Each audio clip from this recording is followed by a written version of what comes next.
കൃഷ്ണായ വാസുദേവായ ദേവകീനന്ദനായ ച നന്ദഗോപകുമാരായ ഗോവിന്ദായ നമോ നമഃ. ഹരി ഓം. ശ്രീമദ് ഭാഗവത കഥാവിചാരത്തിൽ തൃതീയ സ്കന്ധത്തിലെ 17-ാം അധ്യായമാണ് ഇന്ന് കേൾക്കാനുള്ളത്. ഹിരണ്യാക്ഷൻ്റെ ദിഗ്വിജയമാണ് ഇന്നത്തെ കഥയിൽ.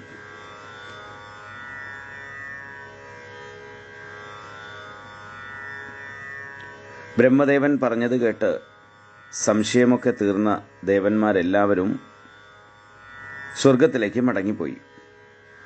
പുത്രന്മാർ ലോകദ്രോഹികളായി തീരും എന്ന് കശ്യപ മഹർഷി പറഞ്ഞിരുന്നു. അതുകൊണ്ട് തന്നെ ദിതി തൻ്റെ ഗർഭത്തെ 100 വർഷം തൻ്റെ യോഗപ്രഭാവം കൊണ്ട് തന്നെ തൻ്റെ ഉള്ളിൽ തന്നെ അടക്കി. അതിന് കാരണം ഇവന്മാർ ജനിച്ചു വന്നു കഴിഞ്ഞാൽ ലോകത്തിന് മുഴുവൻ ഉപദ്രവം ചെയ്യും എന്നുള്ള ആ വാക്കുകളും കൊല്ലപ്പെടും എന്നുള്ളതായ വാക്കുകളുമൊക്കെ ദിതിക്ക് ഓർമ്മയുണ്ട്. പ്രസവിച്ചു കഴിഞ്ഞാലല്ലേ കൊല്ലൂ. അതുകൊണ്ട് വളരെ തപസ്വിനിയാണ്, യോഗശക്തിയുള്ളവളാണ്. അതുകൊണ്ട് തന്നെ തൻ്റെ ഗർഭത്തെ ഉള്ളിൽ തന്നെ നിർത്തുകയാണ്. അങ്ങനെ നിർത്തി 100 വർഷത്തോളം കഴിഞ്ഞു. അങ്ങനെ 100 വർഷം കഴിഞ്ഞ സമയത്ത് ദിതി 2 പുത്രന്മാർക്ക് ജന്മം നൽകി. അവർ ജനിച്ച സമയത്ത് ലോകത്തിന് ആപത്തിനെ സൂചിപ്പിക്കുന്നതായ പല ദുർനിമിത്തങ്ങളും ഉണ്ടായി. ഭൂമികുലുക്കം അനുഭവപ്പെട്ടു. ദിക്കുകളൊക്കെ കത്തിജ്വലിക്കാൻ തുടങ്ങി. കൊള്ളിമീനുകളോടുകൂടി ഇടിത്തീയ് വീണു. കാണുന്നവർക്കൊക്കെ ദുഃഖമുണ്ടാക്കിക്കൊണ്ട് ആകാശത്തിൽ ധൂമകേതു ഉദിച്ചു പൊങ്ങി. അതിപരുഷമായ സ്പർശത്തോടുകൂടിയതായ കൊടുങ്കാറ്റ് ഉച്ചത്തിൽ ശബ്ദമുണ്ടാക്കിക്കൊണ്ടും പൊടിപടലങ്ങൾ പറപ്പിച്ചുകൊണ്ടും ഉഗ്രമായിട്ട് വീശി. ഉച്ചത്തിൽ അട്ടഹസിക്കുന്ന ഇടിയുടെ ശബ്ദത്തോടും മിന്നലോടും കൂടിയതായ മേഘങ്ങളാൽ ഗ്രഹങ്ങളുടെയും നക്ഷത്രങ്ങളുടെയും ഒക്കെ പ്രഭ മറയപ്പെട്ടു. ആകാശം മുഴുവൻ ഇരുട്ട് വ്യാപിച്ച് ഒന്നും കാണാതായി. സമുദ്രം കലങ്ങി മറിഞ്ഞ് ഇരമ്പിക്കൊണ്ട് വലിയ തിരമാലകളാൽ ശോഭിച്ചു മറഞ്ഞു. സരസിലെ താമരപ്പൂക്കളൊക്കെ വാടിക്കരിഞ്ഞുപോയി. പുഴകളും സരസുകളും കലങ്ങിമറിഞ്ഞു. രാഹു ഗ്രസിച്ചതുകൊണ്ട് തന്നെ സൂര്യൻ്റെയും ചന്ദ്രൻ്റെയും ചുറ്റും ഒരു വട്ടം പരിവേഷം കാണപ്പെട്ടു. മഴക്കാറില്ലാതെ ഇടിമുഴക്കമുണ്ടായി. ഗുഹകളിൽ നിന്നൊക്കെ ചില പൊട്ടലും ചീറ്റലും തേരിൻ്റെ ശബ്ദമൊക്കെ കേൾക്കാൻ തുടങ്ങി. ഗ്രാമങ്ങളിൽ വായിൽ നിന്ന് തീ പുറപ്പെടുവിച്ചുകൊണ്ട് പെൺകുറുക്കന്മാർ കുറുനരികളുടെ മോങ്ങലോടും കൂമൻ്റെ മൂളലോടും കൂടി അമംഗളമായി ശബ്ദിച്ചു. തല ഉയർത്തിപ്പിടിച്ചുകൊണ്ട് സംഗീതം പോലെയും കരച്ചിൽ പോലെയൊക്കെ നായ്ക്കൾ പല വിധത്തിലുള്ള ശബ്ദങ്ങളും പുറപ്പെടുവിച്ചു. മൂർച്ചയുള്ള കുളമ്പുകളെ കൊണ്ട് ഭൂമിയെ മാന്തിപ്പൊളിച്ച് കഴുതകൾ കൂട്ടം കൂട്ടമായി ശബ്ദിച്ചുകൊണ്ട് ഓടി നടക്കാൻ തുടങ്ങി. കഴുതകളുടെ കരച്ചിൽ കേട്ട് ഭയപ്പെട്ട് പക്ഷികൾ കരഞ്ഞുകൊണ്ട് കൂടുകളിൽ നിന്നും താഴോട്ട് വീണു. ഗോശാലകളിലും കാടുകളിലുമൊക്കെയുള്ള മൃഗങ്ങൾ ഭയന്ന് മലമൂത്രങ്ങൾ വിസർജിക്കാൻ തുടങ്ങി. പശുക്കളൊക്കെ വല്ലാതെ ഭയപ്പെട്ടു വിറച്ചു. അവയുടെയൊക്കെ അകട്ടിൽ നിന്ന് പാലിന് പകരം ചോര വരാൻ തുടങ്ങി. മേഘങ്ങളിൽ നിന്ന് മലിന വസ്തുക്കൾ വർഷിക്കാൻ തുടങ്ങി. ദേവപ്രതിമകളിൽ നിന്ന് കണ്ണീരൊഴുകി. കാറ്റില്ലാതെ തന്നെ മരങ്ങൾ പുഴങ്ങി വീണു.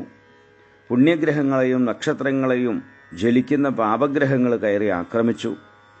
ഗ്രഹങ്ങളൊക്കെ വക്രഗതിയായി സഞ്ചരിക്കാൻ തുടങ്ങി, പരസ്പരം കലഹിച്ചു. ഇവയും അതുപോലെ തന്നെ മറ്റു പലതുമായിട്ടുള്ള ദുർനിമിത്തങ്ങൾ കണ്ടപ്പോൾ സനകാദികൾ ഒഴികെ മറ്റെല്ലാ ആളുകളും പ്രളയമടുത്തു എന്ന് സംശയിച്ചു. ഈ സനകാദികൾക്ക് ഇതിൻ്റെ കാര്യമൊക്കെ അറിയാവുന്നതുകൊണ്ട് അവർക്ക് പരിഭ്രമമൊന്നും ഉണ്ടായില്ല. ആദിദൈത്യന്മാരായ അവർ 2 പേരും തങ്ങളുടെ പൗരുഷത്തെ പ്രകാശിപ്പിച്ചുകൊണ്ട് പർവ്വതം പോലെ കഠിന ശരീരികളായി അതിവേഗം വളർന്നു വന്നു. കാരണം ഗർഭത്തിൽ 100 വർഷം കിടന്നതാണ്. ആകാശം മുട്ടത്തക്ക വിധം വലിപ്പത്തോടുകൂടിയവരും കിരീടം, വളകൾ, തോൾവളകൾ, രത്നമാലകൾ, അരഞ്ഞാണം, തളകൾ, ഈ ആഭരണങ്ങളും പട്ടുവസ്ത്രങ്ങളുമൊക്കെ ധരിച്ചവരും ഓരോ കാൽവെപ്പിലും ഭൂമിയെ കുലുക്കുന്നവരും അതിശക്തന്മാരുമായിരുന്നു അവർ രണ്ടുപേരും. അതിൽ മൂത്ത ആൾക്ക് ഹിരണ്യകശിപു എന്നും രണ്ടാമന് ഹിരണ്യാക്ഷനും എന്ന് പേര് വിളിച്ചു. കശ്യപ മഹർഷി അവരുടെ ജാതകർമ്മ സംസ്കാരങ്ങളൊക്കെ ചെയ്തു. ബ്രഹ്മാവിനെ തപസ് ചെയ്ത് പല അപൂർവ വരങ്ങളും നേടിയ ഹിരണ്യകശിപു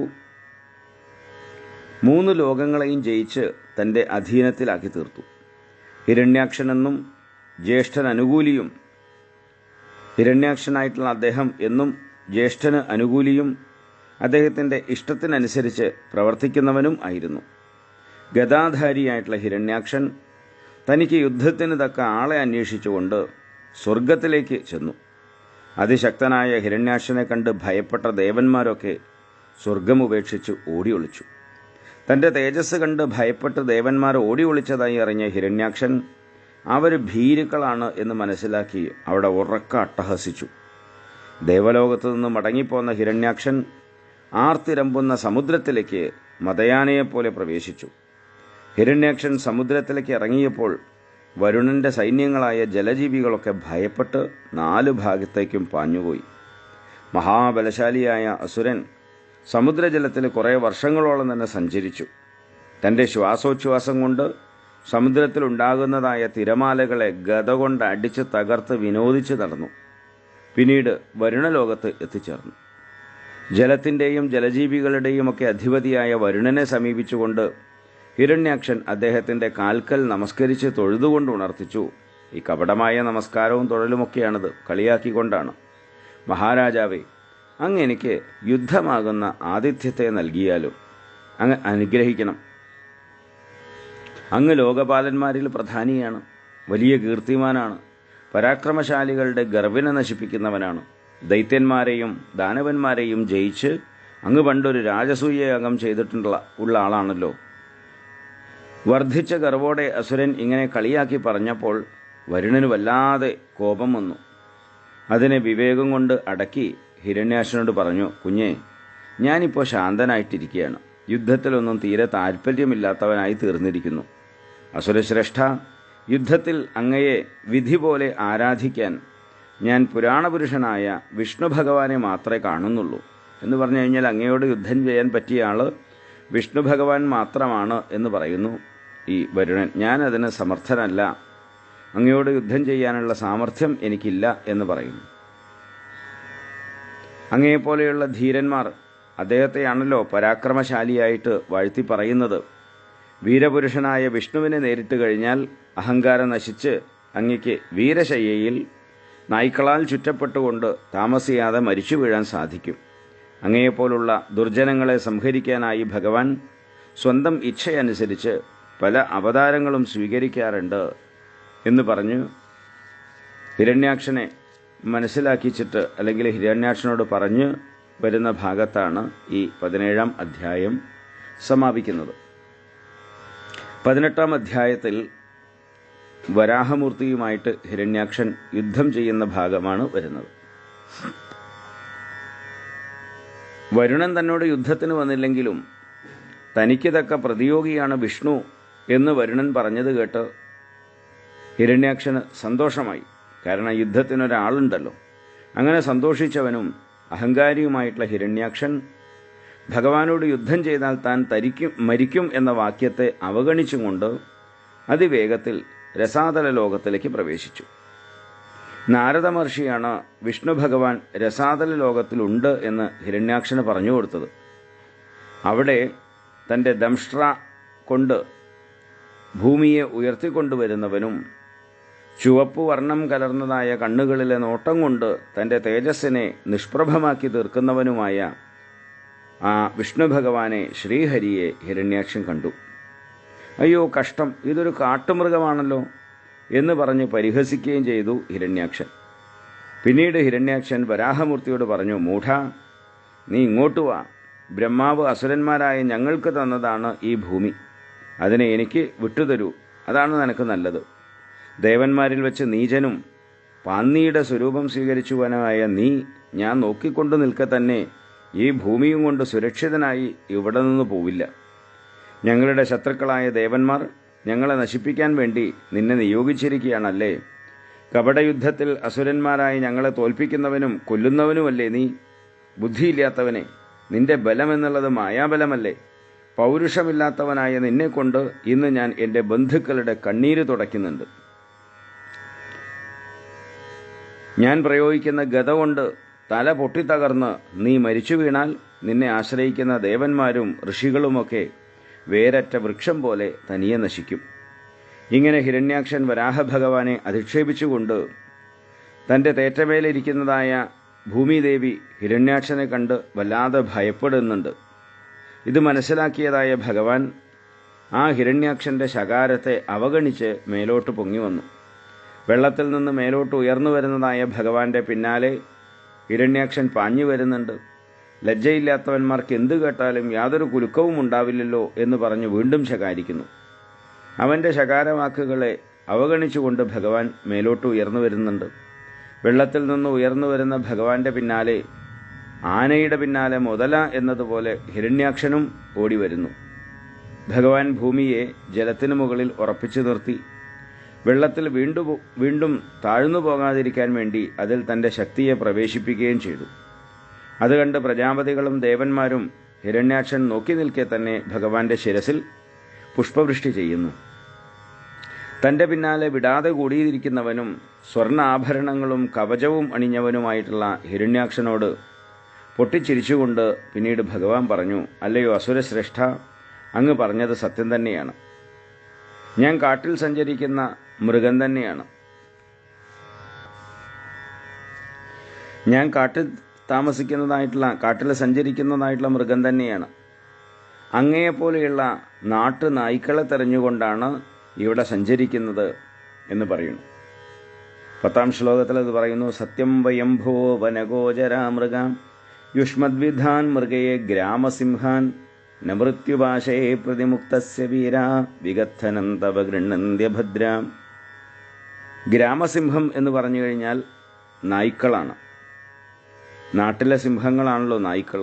അതുകൊണ്ടാണ് ഗ്രാമസിംഹം എന്നുള്ളതായ പ്രയോഗം. അങ്ങയെപ്പോലെയുള്ള ഗ്രാമസിംഹങ്ങളെ അല്ലെങ്കിൽ നാട്ടു നായ്ക്കളെ തെരഞ്ഞുകൊണ്ടാണ് ഇവിടെ സഞ്ചരിക്കുന്നത്. മൃത്യുഭാഷക്കെട്ടിൽപ്പെട്ടവനും അമംഗള സ്വരൂപിയുമായ അങ്ങയുടെ ആത്മപ്രശംസയൊന്നും ഞാൻ വകവയ്ക്കുന്നില്ല. ബ്രഹ്മാവ് രസാതലവാസികളായ നിങ്ങളെ സൂക്ഷിക്കാൻ ഏൽപ്പിച്ചതായ ഭൂമിയെ അപഹരിക്കുന്നവനും അങ്ങയുടെ ഗദയുടെ കാറ്റിൽ പറന്നു പോകുന്നവനും ലജ്ജയില്ലാത്തവനുമാണ് ഞാൻ. അങ്ങനെയൊക്കെയാണെങ്കിലും വിഷമിച്ചും അങ്ങയോട് യുദ്ധത്തിന് തയ്യാറായിട്ട് ഇതാ വന്നു നിൽക്കുന്നു. അങ്ങയെപ്പോലെയുള്ള പരമശക്തന്മാരുടെ വിരോധം സമ്പാദിച്ചിട്ട് ഞാനിനി എവിടെ പോയിട്ടാണ് രക്ഷപ്പെടുക? അങ്ങ് കാലാൾപ്പടയാളികളുടെ നേതാക്കന്മാർക്കും അധിപതിയായിട്ടുള്ള മഹാരഥനാണ്. എന്നെ കൊല്ലാൻ തയ്യാറായി നിൽക്കുകയല്ലേ? അതുകൊണ്ട് തന്നെ എന്നെ നശിപ്പിക്കാൻ വേഗം ഉത്സാഹിക്കൂ. വേഗത്തിൽ എന്നെ കൊന്ന് ബന്ധുക്കളുടെ കണ്ണീരൊക്കെ തുടയ്ക്കൂ. സ്വന്തം പ്രതിജ്ഞയെ പാലിക്കാത്തവൻ അയോഗ്യനായിട്ടുള്ള ആളാണ്, നിന്ദ്യനാണ്. ഭഗവാൻ ഹിരണ്യാക്ഷനെ കളിയാക്കിക്കൊണ്ട് പറയുകയാണ് ചെയ്യുന്നത്. യസ്വാം പ്രതിജ്ഞാം നാദി പിബർത്തി സഭ്യ. സ്വന്തം പ്രതിജ്ഞയെ പാലിക്കാത്തവൻ നിന്ദ്യനാണ്, നീചനാണ്, അയോഗ്യനാണ്. ഇങ്ങനെയൊക്കെ പറഞ്ഞു. അപ്പോൾ ഭഗവാൻ തമാശയായിട്ട് ഇങ്ങനെയൊക്കെ പറഞ്ഞ സമയത്ത് തന്നെ കളിപ്പിക്കാൻ നോക്കുന്നവനോട് രാജസർപ്പം എന്നതുപോലെ ഹിരണ്യാക്ഷൻ ഭഗവാന്റെ നേരെ അത്യുഗ്രമായിട്ട് കോപിച്ചു. തന്നെ കളിയാക്കിയല്ലോ, അതിൻ്റെ പേരിൽ കോപാവേശം കൊണ്ട് ക്ഷോഭിച്ചതായിട്ടുള്ള ഇന്ദ്രിയങ്ങളോട് കൂടിയവനും ദീർഘശ്വാസം വിടുന്നവനുമായ അസുരൻ ഓടി വന്ന് ഭഗവാനെ ഗദകൊണ്ട് ആഞ്ഞടിച്ചു. അടി ദേഹത്തിലേൽക്കാതെ ഭഗവാൻ ഒഴിഞ്ഞുമാറി. യോഗാരൂഢനായിട്ടുള്ള ആള്, യോഗിശ്രേഷ്ഠനായിട്ടുള്ള ആള് അന്തകനെ കബളിപ്പിക്കുന്നത് പോലെയായിരുന്നു ഭഗവാന്റെ ആ പ്രവൃത്തി. ഗദയെടുത്ത് ചുഴറ്റി തൻ്റെ നേരെ വരുന്നതായിട്ടുള്ള ഹിരണ്യാക്ഷന് നേരെ വരാഹമൂർത്തിയായിട്ടുള്ള ഭഗവാനും പാഞ്ഞു ചെന്നു. ഭഗവാൻ തൻ്റെ ഗദ കൊണ്ട് അസുരൻ്റെ വലത്തെ പുരികത്തിലടിച്ചു. എന്നാൽ സമർത്ഥനായ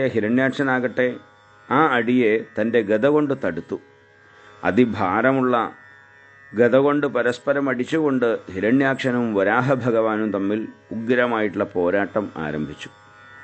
ഗത കൊണ്ടുള്ള അടിയേറ്റ് ദേഹം മുറിഞ്ഞ് ചോര ഒലിക്കുന്നവരും രക്തത്തിൻ്റെ മണത്താൽ കൂടുതൽ ക്രുദ്ധരും പല വിധത്തിലുള്ള പയറ്റുമുറകളെ പ്രയോഗിക്കുന്നവരുമായിട്ടുള്ള ഹിരണ്യാക്ഷനും ഭഗവാനും തമ്മിൽ പശുവിന് വേണ്ടി 2 കാളകൾ എന്നതുപോലെ ഭൂമിക്ക് വേണ്ടി ഉഗ്രമായിട്ടുള്ള പോരാട്ടം നടന്നു.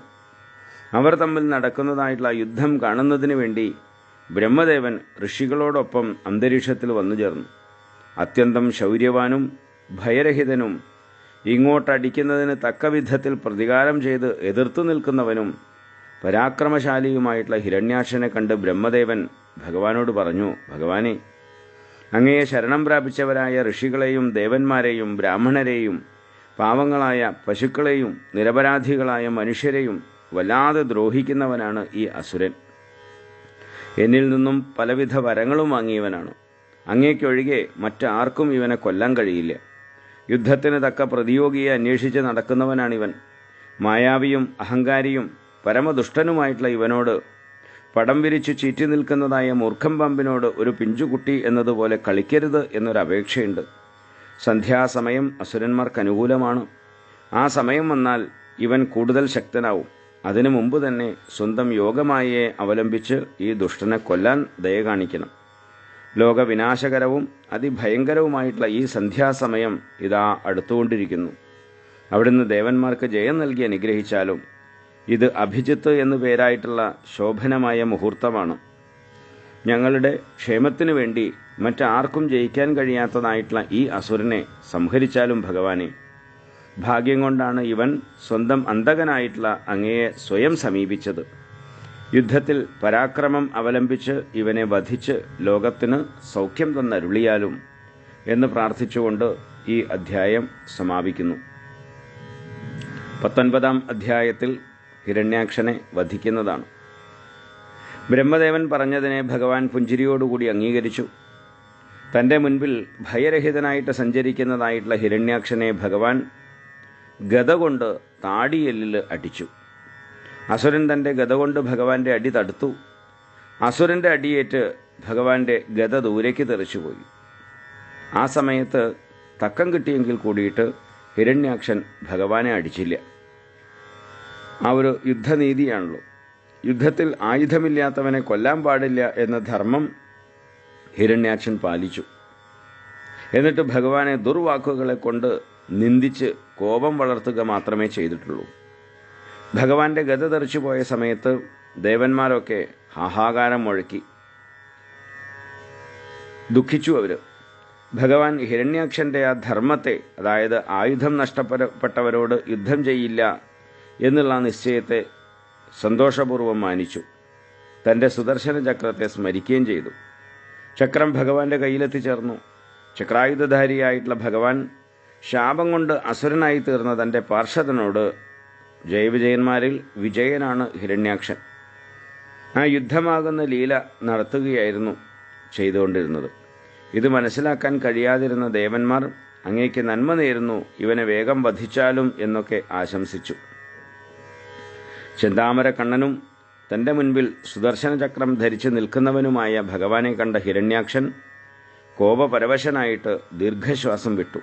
ചുണ്ട് കടിച്ചുകൊണ്ട് അവൻ ഓടി വന്ന്, നിന്റെ ജീവിതം ഇതോടെ തീർന്നു എന്ന് പറഞ്ഞ് ഭഗവാനെ ഗത കൊണ്ട് ആഞ്ഞടിച്ചു. വായുവേഗത്തിൽ വന്നതായിട്ടുള്ള ഗതയെ യജ്ഞവരാഹമൂർത്തിയായിട്ടുള്ള ഭഗവാൻ തൻ്റെ കാലുകൊണ്ട് തട്ടിത്തെറിപ്പിച്ചു. അങ്ങ് എന്നെ ജയിക്കാൻ ആഗ്രഹിക്കുന്നവനല്ലേ, ഗതയെടുത്ത് വീണ്ടും ശ്രമിക്കൂ എന്ന് ഭഗവാൻ ഹിരണ്യാക്ഷനോട് പറഞ്ഞു. അവന് കൂടുതൽ ദേഷ്യം വന്നു. അവൻ ഭഗവാനെ ഗത കൊണ്ട് അടിച്ച് ഉച്ചത്തിൽ അലറുകയാണ്. അസുരൻ തന്നെ അടിച്ച ആ ഗതയെ ഭഗവാൻ അവൻ്റെ കയ്യിൽ നിന്നും തട്ടിപ്പറിച്ചിട്ട് പിന്നീട് വീണ്ടും ഹിരണ്യാക്ഷന് കൊടുക്കുകയാണ്. ഇതാ അടിച്ചോളൂ എന്ന് പറഞ്ഞിട്ട്. അങ്ങനെ ആ ഗത ഹിരണ്യാക്ഷന് കൊടുത്തു എങ്കിലും അവൻ അത് സ്വീകരിച്ചില്ല. ശത്രു തട്ടിപ്പറിച്ച് പിന്നെ തനിക്ക് ദാനമായി നീട്ടിയതായിട്ടുള്ള ഗത ഹിരണ്യാക്ഷൻ വാങ്ങിയില്ല. 2 പ്രാവശ്യം ഗത പാഴായി തീർന്നതുകൊണ്ട് തന്നെ ലജ്ജിതനായി തീർന്ന അസുരൻ അഗ്നി പോലെ ജ്വലിക്കുന്നതായിട്ടുള്ള ഒരു ഉഗ്രശൂലത്തെ ഭഗവാന്റെ നേരെ പ്രയോഗിച്ചു. വരാഹ ഭഗവാൻ അതിനെ ചക്രം കൊണ്ട് മുറിച്ചു. കോപാവിഷ്ടനായിട്ടുള്ള അസുരൻ ഓടിവന്ന് ഭഗവാന്റെ മാറിൽ തൻ്റെ ശക്തമായിട്ടുള്ള മുഷ്ടി ചുരുട്ടി ആഞ്ഞ് ഇടിച്ചു. അതിനുശേഷം ഉച്ചത്തിൽ അട്ടഹസിച്ചുകൊണ്ട് അവൻ പെട്ടെന്ന് അന്തർധാനം ചെയ്തു. എന്നാൽ അവൻ്റെ ഇടിയേറ്റിട്ടും വരാഹമൂർത്തിക്ക് യാതൊരു കുലുക്കവും ഉണ്ടായില്ല. മാല കൊണ്ടടിക്കപ്പെട്ടതായിട്ടുള്ള ഒരു ആനയെപ്പോലെ ലേശവും കുലുങ്ങിയില്ല. പിന്നീട് ഹിരണ്യാക്ഷൻ യോഗമായയുടെ നിയന്താവായിട്ടുള്ള ഭഗവാനെ മയക്കാൻ വേണ്ടി പല മായകളെയും പ്രയോഗിച്ചു. അതിനെ കണ്ടതായ ജനങ്ങൾ പ്രളയം അടുത്തുവോ എന്ന് പോലും സംശയിച്ചു പോയി. പൊടിപടലങ്ങളെ കൊണ്ട് ഇരുട്ടടപ്പിച്ച് ചുഴലിക്കാറ്റ് ആഞ്ഞു വീശാൻ തുടങ്ങി. 4 ദിക്കുകളിൽ നിന്നും വലിയ കവണയിൽ വെച്ച് എറിയുന്നത് പോലെ കല്ലുകൾ യുദ്ധക്കളത്തിൽ വന്ന് വീഴാൻ തുടങ്ങി. ഇടിമിന്നലോടും ഇടിവെട്ടോടും കൂടി മേഘങ്ങൾ ഗ്രഹങ്ങളെയും നക്ഷത്രങ്ങളെയൊക്കെ മറച്ച് മലിന പദാർത്ഥങ്ങളെയൊക്കെ മഴയായി വർഷിക്കാൻ തുടങ്ങി. പലവിധ ആയുധങ്ങളും വർഷിച്ചുകൊണ്ട് പർവ്വതങ്ങളൊക്കെ ആകാശത്തിൽ പ്രത്യക്ഷപ്പെടാൻ തുടങ്ങി. ഇതൊക്കെ മായായുദ്ധമാണ്. രാക്ഷസ സ്ത്രീകൾ തലമുടി അഴിച്ചിട്ട് ശൂലം ധരിച്ചും കൊണ്ട് യുദ്ധക്കളത്തിൽ ഓടി നടക്കാൻ തുടങ്ങി. ആന, കുതിര, തേര്, കാലാൾ എന്നിങ്ങനെയുള്ള ചതുരംഗ പടകളോടൊന്നിച്ച് ആയുധധാരികളായിട്ടുള്ള യക്ഷന്മാരും രാക്ഷസന്മാരും യുദ്ധക്കളത്തിൽ വന്നു നിറഞ്ഞു. ഇവയെല്ലാം ഹിരണ്യാക്ഷൻ്റെ മായാപ്രയോഗമായിരുന്നു. അതിനെ നശിപ്പിക്കാൻ വേണ്ടി ഭഗവാൻ തൻ്റെ സുദർശന ചക്രത്തെ പ്രയോഗിച്ചു. അതോടുകൂടി അസുരൻ്റെ മായ നശിച്ചു. ആ സമയത്ത് ഹിരണ്യാക്ഷൻ്റെ അമ്മയാവുന്ന ദിതിയുടെ ഹൃദയം ശക്തിയായിട്ട് മിടിക്കാൻ തുടങ്ങി. കശ്യപ പ്രജാപതി പറഞ്ഞതിനെ, അതായത് ഭഗവാൻ നിന്റെ പുത്രന്മാരെ കൊല്ലും എന്ന വാക്കിനെ അമ്മയായിട്ടുള്ള ദിതിക്ക് ഓർമ്മ വന്നു. മായ മുഴുവൻ നഷ്ടപ്പെട്ട ഹിരണ്യാക്ഷൻ വീണ്ടും യുദ്ധക്കളത്തിൽ പ്രത്യക്ഷപ്പെട്ടു. ഭഗവാനെ മാറോടമർത്തി ഞെരിച്ചു കൊല്ലാൻ വേണ്ടി ശ്രമിക്കുകയാണ് ചെയ്യുന്നത്. തൻ്റെ പിടിയിൽ നിന്ന് വിട്ടുനിൽക്കുന്ന ഭഗവാനെ കണ്ട് ഹിരണ്യാക്ഷൻ ആശ്ചര്യപ്പെട്ടു. കാരണം ഭഗവാനെ മാറോട് ചേർത്ത് ഞെരിച്ചു കൊല്ലാൻ വേണ്ടി അമർത്തി പിടിക്കുന്നുണ്ട്. പക്ഷേ ഭഗവാൻ കുറച്ച് കഴിഞ്ഞ് നോക്കുമ്പോൾ ഹിരണ്യാക്ഷൻ്റെ പിടിയിൽ നിന്ന് മാറി അപ്പുറത്ത് നിൽക്കുകയാണ് ചെയ്യുന്നത്. അതുകണ്ട് ഹിരണ്യാക്ഷൻ ആശ്ചര്യപ്പെടുന്നുണ്ട്. ഇവൻ എങ്ങനെ തൻ്റെ പിടിയിൽ നിന്ന് രക്ഷപ്പെട്ടു എന്ന് ആലോചിച്ചു. അങ്ങനെ അവൻ മുഷ്ടി ചുരുട്ടിയിട്ട് വരാഹമൂർത്തിയായിരിക്കുന്ന ഭഗവാനെ ആഞ്ഞിടിക്കാൻ തുടങ്ങി. ഭഗവാനാവട്ടെ അവൻ്റെ കാതിൻ്റെ താഴെ, ചെവിയുടെ താഴെ ഒരടി കൊടുക്കുകയാണ് ചെയ്തത്. ആ അടി കിട്ടിയതോടുകൂടി ഹിരണ്യാക്ഷൻ വട്ടം തിരിഞ്ഞ് ചോര ഛർദ്ദിച്ച് മരിച്ചു വീണു. ഭൂമിയിൽ മരിച്ചു കിടക്കുന്നതായിട്ടുള്ള ഹിരണ്യാക്ഷനെ വളരെ തേജസ്വിയായി കണ്ടപ്പോൾ ബ്രഹ്മദേവൻ അവനെ പുകഴ്ത്തി. ഭാഗ്യം തന്നെ, ആർക്കാണ് ഇങ്ങനെയൊക്കെ മരിക്കാൻ കഴിയുക? ബന്ധനിവൃത്തിക്കായിട്ട് യോഗികൾ ഏകാന്തത്തിൽ സമാധി കൊണ്ട് ആരാധിക്കുന്നതായിട്ടുള്ള ഭഗവാനെ പ്രത്യക്ഷമായി കണ്ടുകൊണ്ട് മരിക്കാൻ സാധിച്ച ഈ അസുരൻ വളരെ സുഹൃതിയാണ്. ഈ ഹിരണ്യാക്ഷനും ഇവൻ്റെ ജ്യേഷ്ഠനായിട്ടുള്ള ഹിരണ്യകശിപുവും വിഷ്ണു പാർഷദരാണ്. സനകാദികളുടെ ശാപം കൊണ്ട് അസുരന്മാരായി തീർന്നവരാണ്. ഇനി 2 ജന്മങ്ങൾ കൂടി കഴിഞ്ഞാൽ ഇവർ വീണ്ടും വൈകുണ്ഠലോകത്തിൽ എത്തിച്ചേരും. ഇങ്ങനെ ബ്രഹ്മാവും ഋഷികളുമൊക്കെ പറഞ്ഞു. ദേവന്മാർ ഭഗവാനെ സ്തുതിച്ചു. സകലവിധ യജ്ഞങ്ങൾക്കും മൂലകാരണമായവനും ലോകത്തെ രക്ഷിക്കാൻ വേണ്ടി സത്വഗുണത്തിലൂടെ വരാഹസ്വരൂപത്തിൽ അവതരിച്ചതിനായിട്ടുള്ള ഹേ ഭഗവാനെ, അങ്ങേക്ക് നമസ്കാരം, വീണ്ടും വീണ്ടും നമസ്കാരം. ലോകത്തിന് മുഴുവൻ ഉപദ്രവകാരിയായ ഈ അസുരൻ കൊല്ലപ്പെട്ടു. അങ്ങയുടെ തൃപ്പാദ ഭക്തി കൊണ്ട് ഞങ്ങൾ കൃതാർത്ഥരായി തീർന്നിരിക്കുന്നു. ഇങ്ങനെ ദേവന്മാർ ഭഗവാനെ സ്തുതിച്ചു. ആർക്കും ജയിക്കാൻ കഴിയാത്തവനായ ഹിരണ്യാക്ഷനെ ഈ രീതിയിൽ വധിച്ച് ആദിവരാഹമൂർത്തിയായിട്ടുള്ള ഭഗവാൻ ബ്രഹ്മാവ് മുതലായ ദേവന്മാരാൽ സ്തുതിക്കപ്പെട്ടവനായി വൈകുണ്ഠലോകത്തിലേക്ക് എഴുന്നള്ളി. ഭഗവാൻ വരാഹസ്വരൂപേണ അവതരിച്ച് ഹിരണ്യാക്ഷനെ വധിച്ച ഈ ചരിത്രം എൻ്റെ ഗുരു എനിക്ക് ഉപദേശിച്ചു തന്നതുപോലെ ഞാൻ അങ്ങേക്ക് പറഞ്ഞു തന്നു എന്ന് മൈത്രേയ മഹർഷി വിതുരനോട് പറഞ്ഞു. സൂതൻ പറയാണ്, വരാഹാവതാര കഥയെ കേട്ടതായ വിതുരൻ വളരെയധികം സന്തോഷിച്ചു. ഭക്തന്മാരുടെ കഥകൾ കേട്ടാൽ തന്നെ ആനന്ദമുണ്ടാകും എന്നിരിക്കെ ഭഗവത് കഥകൾ കേൾക്കുമ്പോഴുണ്ടാകുന്ന ആനന്ദാതിശയത്തെ പ്രത്യേകം പറയേണ്ടതുണ്ടോ? മുതലയുടെ പിടിയിൽപ്പെട്ട് വെള്ളത്തിൽ താണുകൊണ്ടിരുന്ന ഗജേന്ദ്രനെ എത്ര വേഗത്തിലാണ് ഭഗവാൻ വന്ന് രക്ഷിച്ചത്. കാപട്യമില്ലാത്തവരും അനന്യശരണരും ആയവർക്ക് എളുപ്പത്തിൽ ഭഗവാനെ ആരാധിക്കാൻ കഴിയും. എന്നാൽ ദുർജനങ്ങൾക്ക് സന്തോഷിപ്പിക്കാൻ കഴിയാത്തവനാണ് ഭഗവാൻ. അപ്രകാരം കരുണാസമുദ്രമായ ഭഗവാനെ നന്ദിയുള്ള ആരാണ് സേവിക്കാതിരിക്കുക? വരാഹരൂപിയായി അവതരിച്ച ഭഗവാന്റെ ഹിരണ്യാക്ഷവധം എന്നുള്ള ലീലയെ കേൾക്കുകയോ കീർത്തിക്കുകയോ അനുമോദിക്കുകയോ ചെയ്താൽ തന്നെ ബ്രഹ്മഹത്യ മുതലായ മഹാപാപങ്ങൾ പോലും നശിക്കും. ഭഗവാന്റെ വരാഹ അവതാര കഥ വളരെ പുണ്യമേറിയതാണ്, മനസ്സിനെ ശുദ്ധീകരിക്കുന്നതാണ്, ധനം, കീർത്തി, ആയുസ് ഇവയൊക്കെ വർദ്ധിപ്പിക്കുന്നതാണ്, പ്രാണബലവും ഇന്ദ്രിയബലവും ഉണ്ടാക്കുന്നതാണ്, യുദ്ധത്തിൽ ശൗര്യത്തെ വളർത്തുന്നതാണ്. യാതൊന്നും ആഗ്രഹിക്കാതെ ഈ കഥയെ കേൾക്കുന്ന നിഷ്കാമ ഭക്തന്മാർക്ക് അവസാനം ശ്രീനാരായണനെ പ്രാപിച്ച് മുക്തരാവാനും കഴിയും എന്ന് പറഞ്ഞുകൊണ്ടാണ് സൂതൻ ഹിരണ്യാക്ഷവധ ലീലയെ ഉപസംഹരിക്കുന്നത്. അങ്ങനെ ഈ 19-ാം അധ്യായം കഴിയുന്നു. ബാക്കി കഥാഭാഗങ്ങൾ നമുക്ക് അടുത്ത ക്ലാസ്സിൽ കേൾക്കാം. ഹരിയും.